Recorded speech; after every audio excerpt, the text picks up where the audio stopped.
The Galactic Council had protocols for everything. First contact procedures, diplomatic immunity standards, rules of engagement, prisoner treatment guidelines, all meticulously crafted over millennia of civilized warfare. Every species that had ascended to spacefaring status understood these unspoken laws of conflict.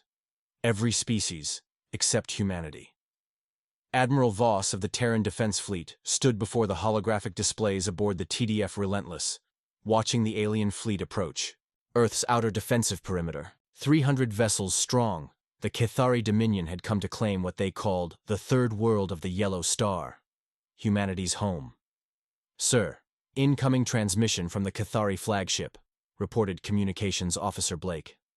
"Put it through." The alien commander materialized before them, tall, elegant, with flowing silver hair and elongated features that spoke of centuries of selective breeding for nobility.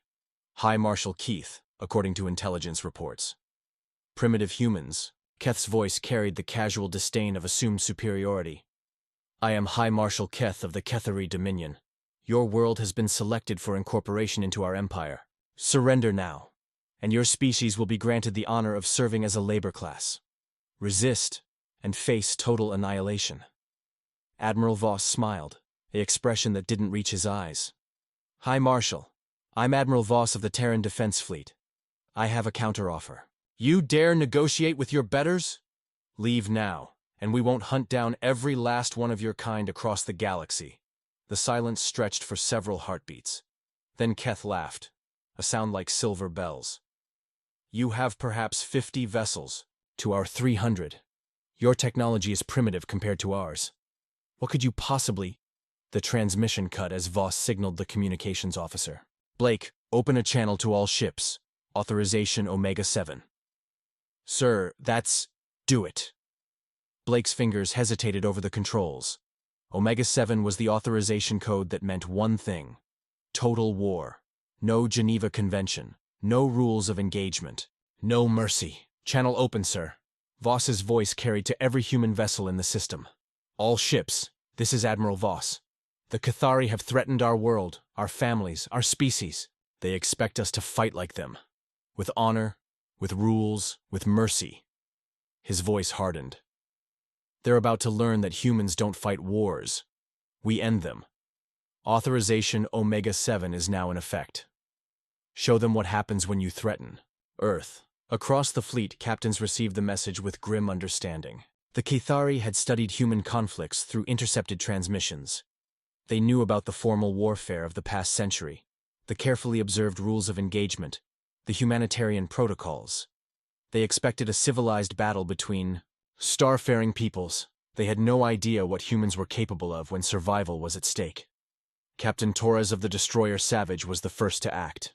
Instead of targeting the Cathari flagship in a traditional opening salvo, he ordered his ship to ram the enemy formation at maximum velocity, detonating every nuclear warhead in his arsenal at point-blank range.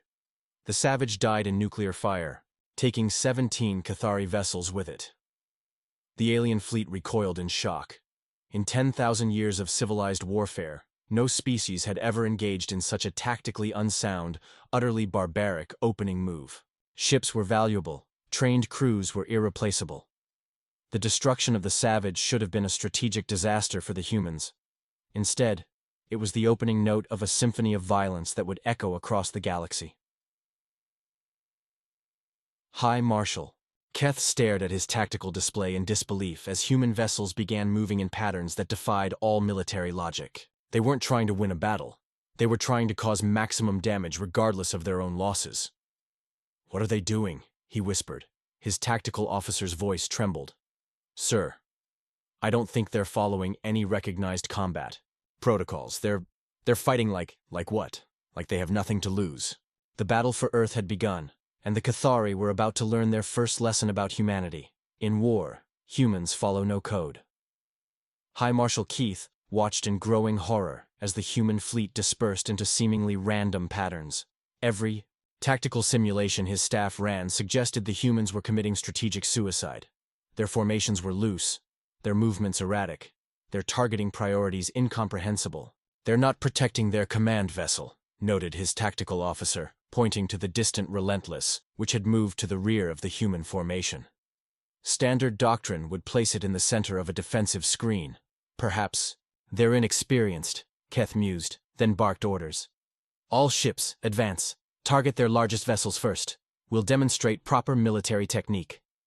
The Cathari fleet moved forward in perfect formation, a textbook approach that had conquered 17 star systems. Energy shields synchronized, weapons charged, communications coordinated through quantum entanglement networks. It was beautiful, efficient, and utterly predictable. The humans were waiting for them. Captain Ford of the heavy cruiser Vengeance had been a submarine commander in Earth's Pacific Fleet before the space program. He understood patience, understood how to use the enemy's assumptions against them. As the Cathari fleet advanced in their perfect formation, he smiled grimly. All stop. Deploy countermeasures. Prepare for silent running. The Vengeance went dark, its heat signature masked, its electronic emissions minimized. To the Cathari sensors, it simply vanished. Across the human fleet, similar vessels began disappearing from enemy scopes. "Sir, we're losing contact with multiple human vessels," reported the Cathari sensor officer. Keth frowned. Impossible. Ships don't just disappear. They're using some form of stealth technology we've never encountered. What the Cathari didn't understand was that the technology wasn't new. It was ancient. Humans had been hiding from each other for millennia, developing increasingly sophisticated ways to mask their presence. The principles that once hid submarines beneath Earth's oceans now concealed starships in the void. The first Cathari vessel to die never saw its killer. The Vengeance materialized from nothing, fired every weapon it had at point-blank range, then vanished again before the enemy could respond. The elegant Cathari cruiser Starlight died in a burst of expanding plasma, its crew never understanding what had killed them. "Report!" Keth demanded. "The Starlight is gone, sir. Sensors show massive weapon discharge, but no target acquisition." Before he could respond, another ship died, then another. The humans were moving through the Cathari formation like ghosts, striking without warning, disappearing before retaliation was possible. Admiral Voss watched the tactical display with satisfaction. The Cathari were fighting a war they understood, formal, predictable, civilized. But war wasn't civilized, and humans had never forgotten that fundamental truth. "Sir, incoming transmission from the Cathari flagship," reported Blake. "Put it through." "Hi." Marshal Keith's perfect features were marred by confusion and growing anger. "Admiral Voss, your tactics are unconventional. Why do you not face us in honorable combat?" "Honor?" Voss laughed, a sound devoid of humor. "Marshal, you came to our world threatening to enslave our species. You declared war on us. Did you expect us to play by your rules? There are protocols, your rules, your idea of civilized warfare." Voss leaned forward. "But here's the thing about humans, Marshal. We don't fight wars to prove how civilized we are. We fight wars to win." The transmission ended as another Cathari vessel died in nuclear fire. Captain Liu of the frigate Predator had been studying the enemy formations for the past hour. Unlike the other human commanders, she hadn't engaged yet. She was waiting for the perfect moment, the moment when the Cathari would be most vulnerable. "Captain, the fleet is heavily engaged. Shouldn't we—" "Patience, Commander. Watch the enemy flagship. See how it's positioning itself?" The Cathari command vessel was doing exactly what military doctrine dictated, staying behind the main battle line, protected by escort vessels, coordinating the fleet's movements. It was the rational, logical position for a command ship. It was also exactly where Liu wanted it. "All ships, this is Captain Liu. Target package Delta is in position. Beginning attack run." The Predator and 6 other vessels broke from the main engagement, accelerating toward the Cathari flagship not in a direct assault, but in a complex spiral pattern that confused enemy targeting systems. They weren't trying to destroy the flagship. They were trying to capture it. "Sir, multiple human vessels approaching," the Cathari tactical officer reported. "All escorts, intercept them." But the escorts were already engaged with other human vessels. The perfect Cathari formation had become a liability. Their rigid structure prevented rapid redeployment to meet unexpected threats. The Predator fired not at the flagship's weapons or engines, but at its communications array. In seconds, the Cathari command vessel was cut off from its fleet, blind and deaf in the middle of a battle it could no longer coordinate. High Marshal Keith realized with growing horror that the humans weren't just fighting dirty, they were fighting smart. Every move they made violated established military doctrine, but every move was devastatingly effective. "Sir," his communications officer's voice was tight with panic. "We've lost contact with 17 vessels. The humans are jamming our frequencies and—" The flagship shuddered as boarding pods attached to its hull. The humans weren't just trying to win the battle. They were coming for him personally. As the sound of cutting torches echoed through the corridors, Keth finally understood the truth. The humans hadn't ignored the rules of warfare. They had never accepted them in the first place. The corridors of the Cathari flagship Eternal Glory echoed with the screech of metal being cut. High Marshal Keith stood in the command center, watching, his perfect fleet fall apart on the tactical displays while boarding parties carved their way through his ship's hull. "Sir, the humans have breached decks 7 through 12, reported his security chief. "Our forces are falling back to predetermined positions." Keth nodded, drawing comfort from protocol. The Cathari had procedures for boarding actions, defensive positions, controlled retreats, negotiated surrenders. Like everything else in their military doctrine, it was civilized, predictable, and thoroughly tested. The first human through the breach was Sergeant Miller, a veteran of Earth's urban warfare campaigns. He moved through the alien corridors with practiced efficiency, his squad following in loose formation. The Cathari defenders were waiting for them, positioned behind energy barriers, weapons aimed at the obvious approach routes. Miller smiled grimly. The aliens were fighting like they expected humans to advance in orderly lines, to respect their defensive positions, to engage in a civilized firefight. They had no idea what they were facing. "Jake, bring up the foam," Miller ordered. "Private." Anderson nodded, pulling out a canister that looked innocuous enough. The expanding foam inside was a human invention. Originally designed for construction work, it had been weaponized during the resource wars. It expanded rapidly, hardened, instantly, and was completely invisible to most sensor systems. The Cathari watched in confusion as the humans retreated from their defensive line. In every tactical simulation, attacking forces pressed their advantage. Instead, these humans were falling back, apparently defeated by the superior Cathari position. "Sir, the humans are withdrawing," reported the Cathari commander. "Excellent. Maintain positions and—" The foam erupted from hidden dispensers throughout the corridor, expanding faster than the Cathari could react. In seconds, their perfect defensive line became a tomb of hardened polymer. The aliens trapped inside suffocated quietly, while their comrades watched in horror. Miller's squad advanced through the now silent corridor, stepping over the hardened foam cocoons. The next group of defenders was waiting around the corner, another perfect ambush position. This time, Miller used gas. High Marshal Keth watched his security forces disappear one by one. The humans weren't fighting. They were exterminating. Each encounter was a puzzle to be solved, a problem to be eliminated with maximum efficiency and minimum risk to themselves. "Get me Admiral Voss," he ordered desperately. The communication took several minutes to establish. When Voss appeared on the screen, he was calm, almost pleasant. "Marshal Keth, I trust you're enjoying our hospitality? Your forces are using prohibited weapons, chemical agents, expanding restraints. These violate every civilized rule of warfare." Voss raised an eyebrow. "Prohibited by whom?" "Your Galactic Council. We never signed their treaties." But surely you understand the principles of honorable combat." "Honor?" Voss's expression hardened. "You came to our world threatening genocide. You declared war on our species. And now you want to lecture us about honor?" On the tactical display behind Keth, another section of his ship went dark. The humans were methodically working their way toward the command center, leaving no survivors behind. "This isn't war," Keth whispered. "This is butchery." "No, Marshal. This is efficiency. War is what happens when diplomacy fails. Butchery is what happens when someone threatens our children." The transmission ended. Keth stared at the blank screen, finally understanding the magnitude of his mistake. The Cathari had studied human military history through intercepted transmissions.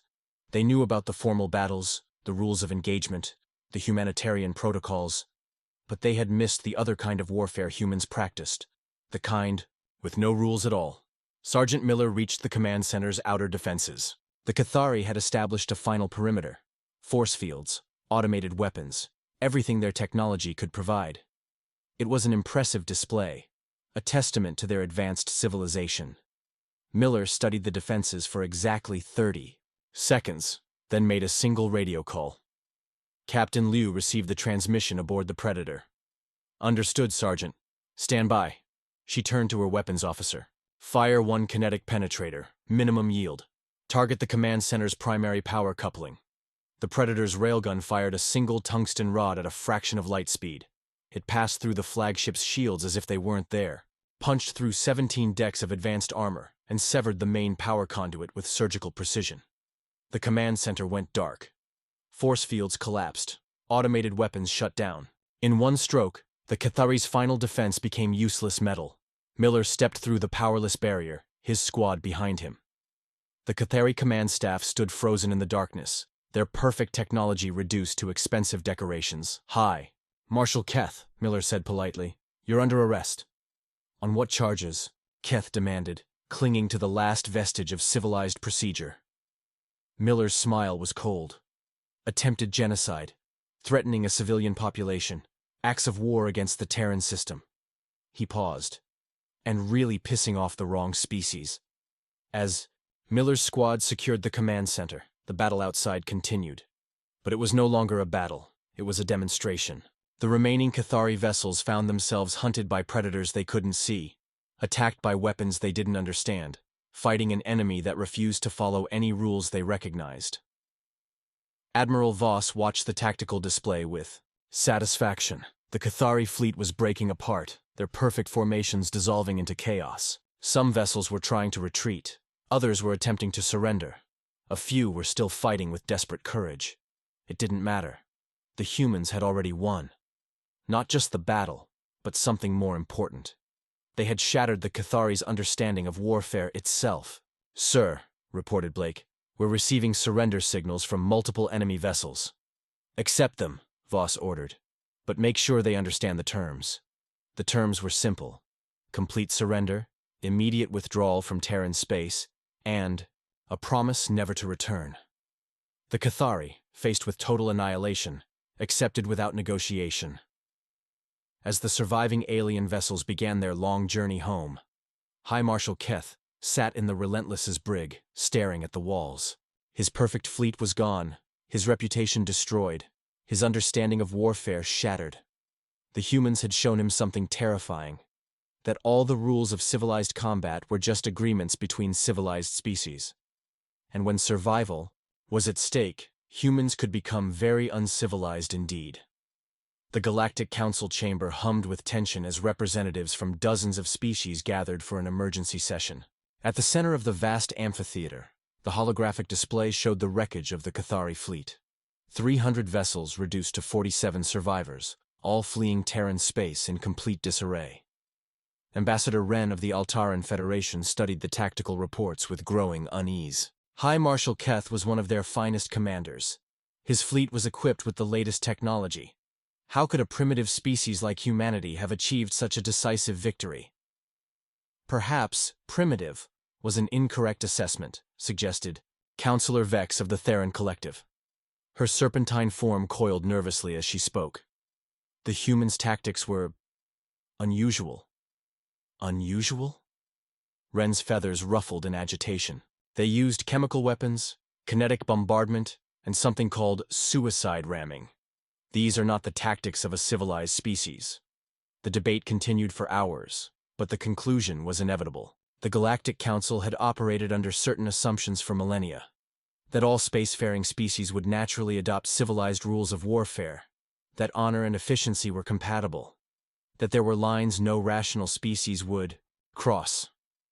Humanity had shattered those assumptions in a single battle. Meanwhile, aboard the Cathari transport Mercy's Light, High Marshal Keith sat in his quarters, composing his final report.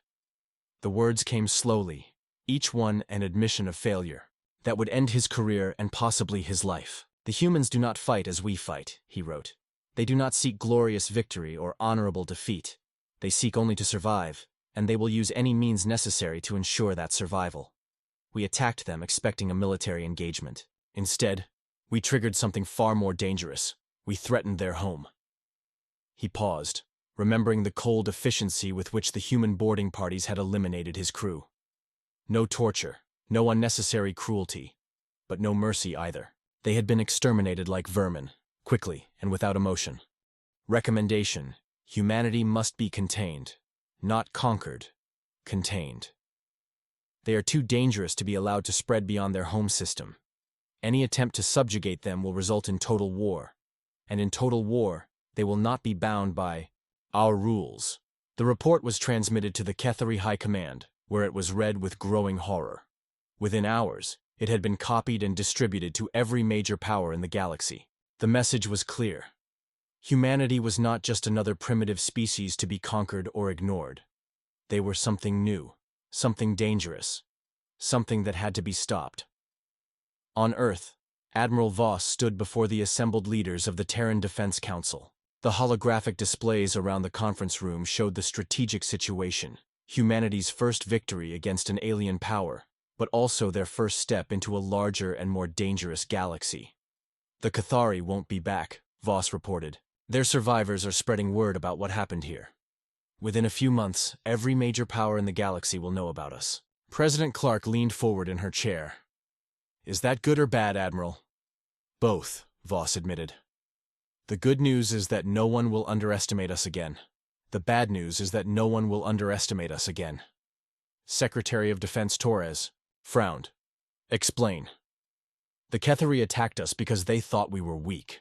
They expected an easy victory, so they sent a single fleet. Now the galaxy knows we're not weak, but they also know we're dangerous. Next time, they won't send a single fleet." The room fell silent as the implications sank in. Humanity had won its first interstellar war, but in doing so, they had painted a target on their entire species. "What are our options?" asked President Clark. "Three," Voss replied. "We can try to hide, hope they leave us alone. We can try to negotiate, join their galactic council and play by their rules. Or, we can do what humans have always done, when faced with a larger, more powerful enemy. We can become something they can't afford to ignore." The vote was unanimous. Within days, construction began on humanity's first interstellar fleet.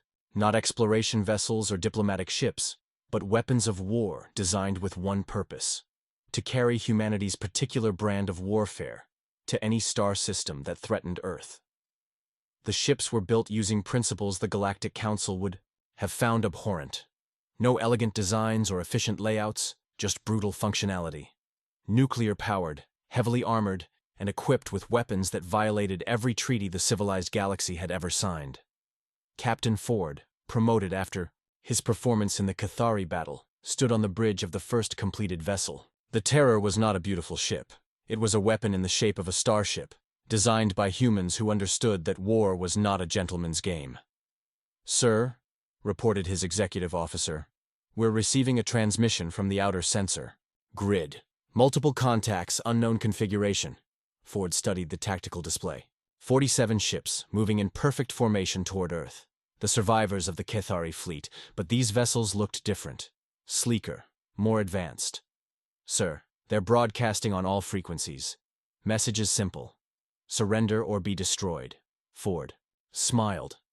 The Cathari had learned from their defeat, but they had learned the wrong lesson. They thought bigger ships and more advanced weapons would be enough to defeat humanity. They still didn't understand what they were facing. "All ships, this is Captain Ford. The enemy has returned with reinforcements. Standard doctrine is no longer in effect. Repeat, standard doctrine is no longer in effect." Across the human fleet, crews received the message with grim understanding. The Cathari had come back for revenge, but they were about to learn that humans held grudges, and that humanity's definition of warfare had no limits. The second battle for Earth was about to begin, and this time, the galaxy would learn what happened when you tried to exterminate a species that refused to die quietly.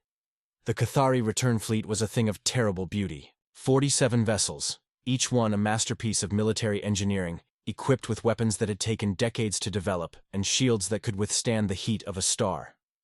High Commander Leth, Keth's younger brother, stood on the bridge of the flagship Divine Retribution and studied the primitive world that had humiliated his family. "Sir, we're detecting the same number of human vessels as before," reported his tactical officer. "Approximately 50 ships, various configurations." Leth nodded.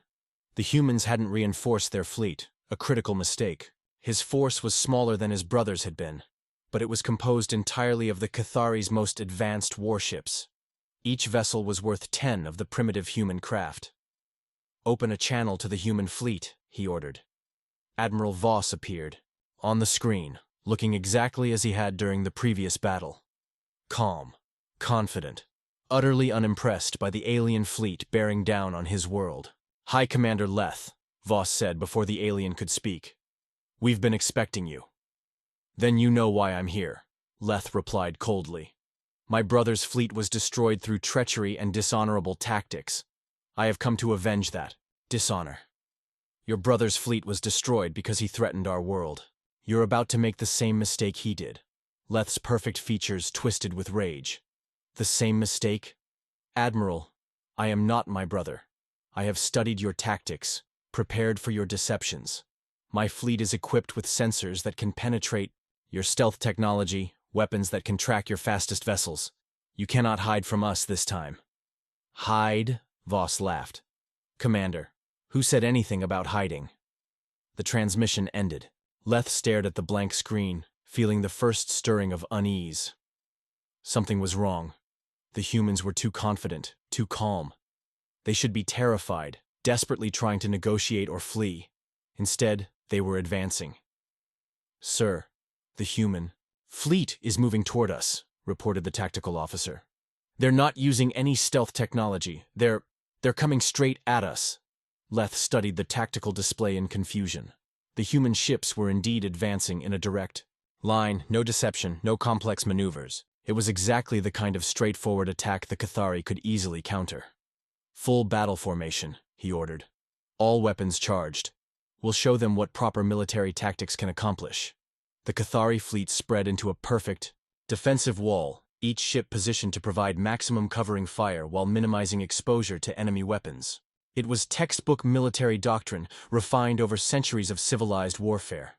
The humans flew straight into it. Captain Ford, commanding the lead elements of the human fleet, watched the Cathari formation with professional appreciation. It was beautifully executed, perfectly positioned, and completely predictable. The aliens were fighting the same way they always had, like civilized beings. "All ships, this is Ford. Execute Protocol 7.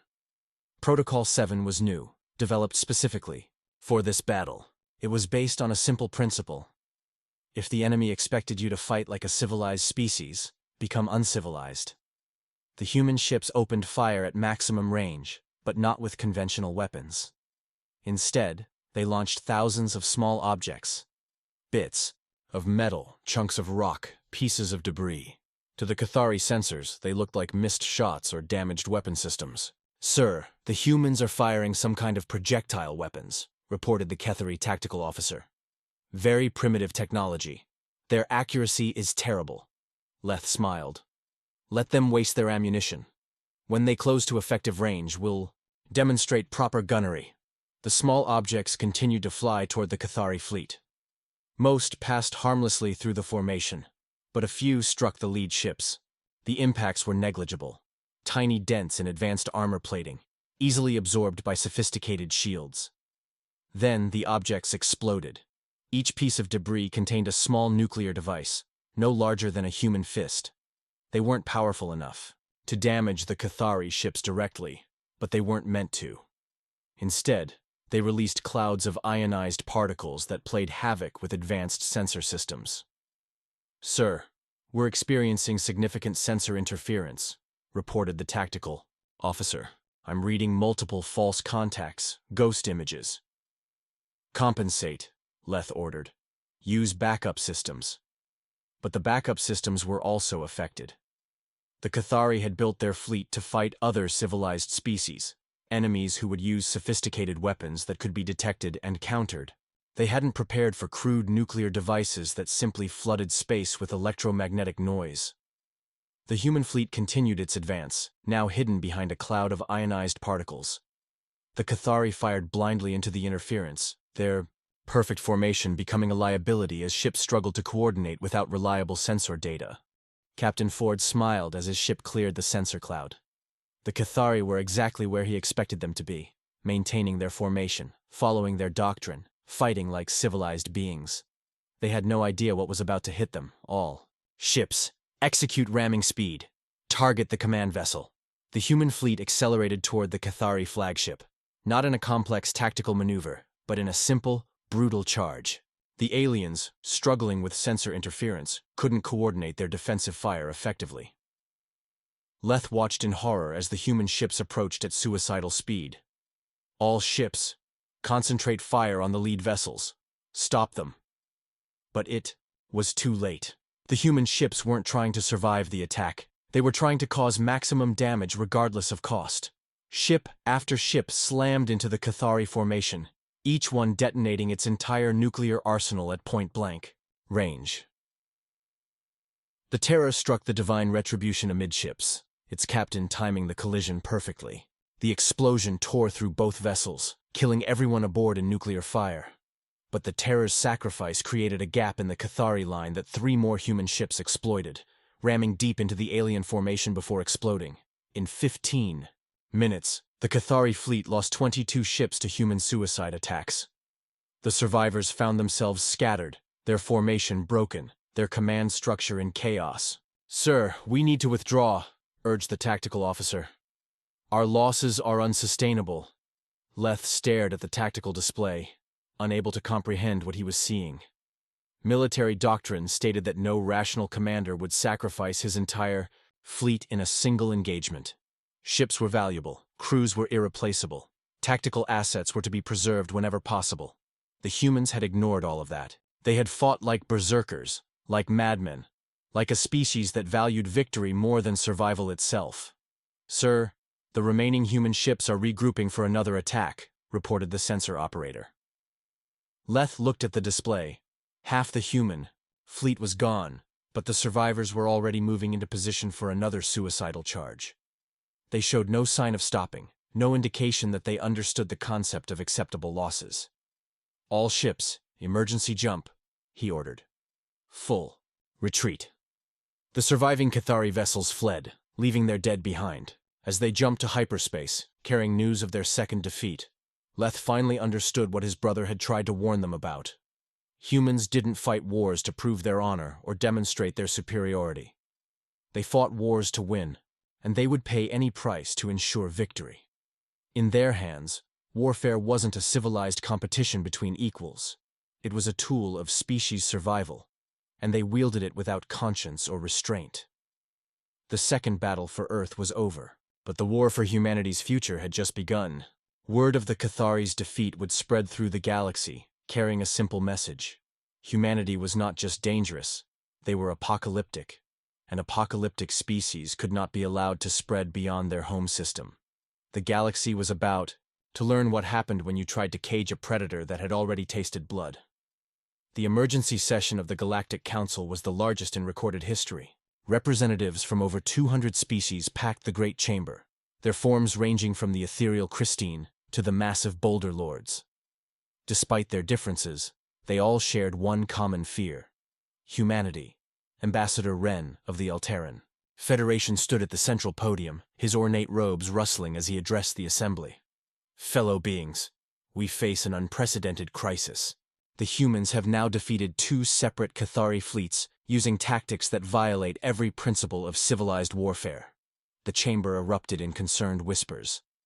Holographic displays showed the wreckage of both battles, the methodical destruction of High Marshal Keith's fleet, and the suicidal ramming attacks that had shattered High Commander Leth's revenge force. "The question before us is simple," Wren continued. "Do we allow this barbaric species to spread beyond their home system, or do we take action to protect civilized space?" Counselor Vex of the Theron Collective rose on her serpentine lower body. "The humans have made no aggressive moves beyond their own system. They have only defended themselves against unprovoked attacks. Defended themselves? Ren's feathers bristled with indignation. They used suicide attacks, chemical weapons, and nuclear bombardment at close range. These are not defensive tactics. They are the methods of a species that has no concept of proportional response. The debate continued for hours, but the conclusion was inevitable. The Galactic Council had been built on the assumption that all spacefaring species would naturally adopt civilized methods of conflict resolution. Humanity's very existence challenged that assumption. "The motion is clear," announced the Council President, an ancient being whose species had achieved spaceflight before most others had developed agriculture. "We vote to authorize a containment fleet. Humanity will be confined to their home system until they can demonstrate their ability to conduct warfare according to civilized standards." The vote was overwhelming. 847 in favor, 23 against, 12 abstentions. On Earth, Admiral Voss received the news with grim satisfaction. The long-range sensors had detected the massive fleet assembling at the edge of the solar system. Ships from dozens of species, all united in their fear of humanity. "How many?" asked President Clark during the emergency cabinet meeting. "Over 3,000 vessels," Voss replied. "Every major power in the galaxy, plus most of the minor ones.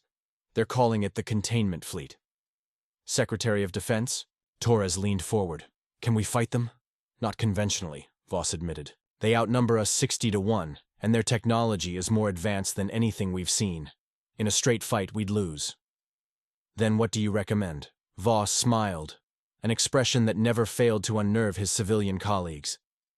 "Who said anything about a straight fight?" The preparations began immediately.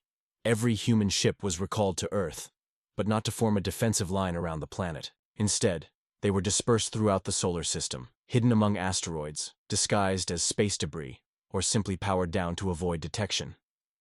Captain Reed of the stealth destroyer Ghost floated in the shadow of Jupiter's great red spot, his ship's systems barely above minimum power.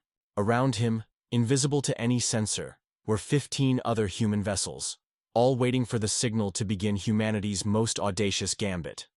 "Sir, we're receiving a transmission from the containment fleet," reported his communications officer. Reed studied the message. It was simple, formal, and utterly predictable. The Galactic Council was demanding humanity's surrender, offering generous terms for their peaceful submission to galactic authority. "No response," Reed ordered. "Maintain radio silence." The containment fleet approached Earth in perfect formation. 3,000 ships representing the greatest military force ever assembled in galactic history. They came not as conquerors, but as peacekeepers, determined to impose civilized order on a barbaric species. They had no idea they were flying into a trap. Admiral Voss watched the approaching fleet from the bridge of the Relentless, now hidden in the asteroid belt between Mars and Jupiter. The alien ships were beautiful, elegant designs that spoke of advanced technology and sophisticated engineering. They moved with the confidence of beings who had never faced an enemy that refused to follow the rules. "Sir, the fleet is entering the inner system," reported Blake. "They're maintaining standard formation, broadcasting surrender demands on all frequencies." Voss nodded. The aliens were doing exactly what he had hoped, approaching Earth as if they were conducting a police action rather than a military operation. Their formation was designed to impress, not to fight. "All ships, this is Admiral Voss. Execute Operation Ragnarok."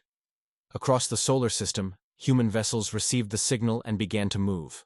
Not toward Earth, as the aliens expected, but toward the containment fleet's supply lines. The Galactic Council had assembled the largest military force in history, but they had made one critical mistake. They had brought it all to one place. Every major warship, every advanced weapon system, every irreplaceable piece of military hardware was concentrated in a single fleet.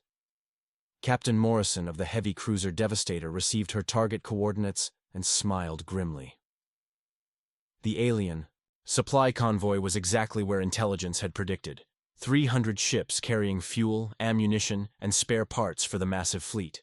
They were protected by a token escort, more for ceremony than actual defense. "All weapons, target the fuel ships," Morrison ordered. "We're not here to capture anything." The Devastator and her squadron materialized from the void. their stealth systems dropping as they opened fire at point-blank range. The alien supply ships, designed for efficiency rather than combat, died in seconds. Millions of tons of fuel and supplies vanished in nuclear fire, leaving the containment fleet stranded in human space without the resources to sustain a prolonged campaign. Similar attacks erupted throughout the solar system. Human ships that had been hiding for weeks suddenly appeared, striking at the fleet's most vulnerable points. Communication relays, sensor platforms, command vessels, everything the aliens needed to coordinate their massive force. Fleet Admiral Korvash of the Draconian Empire watched his tactical display in growing horror as red icons appeared across the screen. The humans weren't trying to fight his fleet. They were systematically destroying everything the fleet needed to function. "Sir, we've lost contact with Supply Group 7, reported his tactical officer. "And the communication relay at Grid 12 has gone dark." "What about our perimeter scouts?" "All destroyed, sir. The humans are using some kind of coordinated attack pattern we've never seen." Korvash studied the display, trying to understand what he was seeing. The human attacks were simultaneous, precisely targeted, and utterly ruthless. They weren't engaging his warships directly. Instead, they were crippling his fleet's ability to operate as a cohesive force. "Sir, incoming transmission from Earth," reported the communications officer. Admiral Voss appeared on the screen, standing calmly on the bridge of his flagship. Behind him, Earth hung in space like a blue jewel, peaceful, beautiful, and utterly defiant. "Fleet Admiral Korvash," Voss said politely. "I believe you wish to discuss terms?" "Terms?" Korvash sputtered. "You've just attacked a peacekeeping force. This is an act of war against the entire galaxy." "No, Admiral, this is a demonstration. You came to our system with 3,000 ships demanding our surrender. You expected us to submit because we were outnumbered. Instead, we've shown you something important about humanity." "And what is that?" Voss's smile was cold as space itself. "Numbers don't matter when your enemy refuses to fight the kind of war you're prepared for." On the tactical display, more red icons appeared as human strike teams continued their assault on the fleet's infrastructure. The containment fleet was still intact. Most of its warships hadn't even been engaged, but it was rapidly becoming blind, deaf, and unable to coordinate its actions. "Your supply lines are gone," Voss continued conversationally. "Your communication network is compromised. Your sensor grid is in tatters. You have perhaps 6 hours of coordinated action left before your fleet becomes 3,000 individual ships, each fighting alone." Korvash felt a chill of fear. The human was right. Without supplies and coordination, the mighty containment fleet would become a collection of isolated vessels, easy prey for an enemy that specialized in picking off isolated targets. "What do you want?" he asked through gritted teeth. "Simple. Leave our system. Never come back. And spread the word throughout the galaxy that humanity is not to be trifled with." "And if we refuse?" Voss's expression didn't change, but something cold entered his eyes.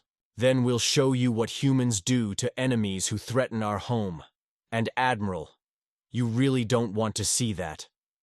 The transmission ended, leaving Korvash staring at a blank screen. Around him, his staff waited for orders while the tactical display continued to show the systematic destruction of their fleet's support structure. The choice was simple. Retreat now, while they still could, or face the full fury of a species that had already proven it would pay any price to survive. The Great Containment Fleet, the largest military force in galactic history, began its withdrawal from human space 6 hours later. They left behind over 400 ships, not destroyed in battle, but simply abandoned when their crews realized they were trapped in a system controlled by predators, who followed no rules except victory. As the alien fleet disappeared into hyperspace, Admiral Voss stood on the observation deck of the Relentless, watching Earth turn slowly in the void. The planet looked peaceful, innocent even. No one would guess that it was home to the most dangerous species the galaxy had ever encountered. Humanity had won again, not through superior technology or numbers, but through their willingness to fight the kind of war their enemies couldn't comprehend. They had shown the galaxy that humans didn't just break the rules of warfare. They made their own rules, and those rules had only one requirement: win. The message would spread through civilized space like wildfire. Humanity was not to be conquered, contained, or controlled. They were to be feared, respected, and left alone. The age of human expansion was about to begin.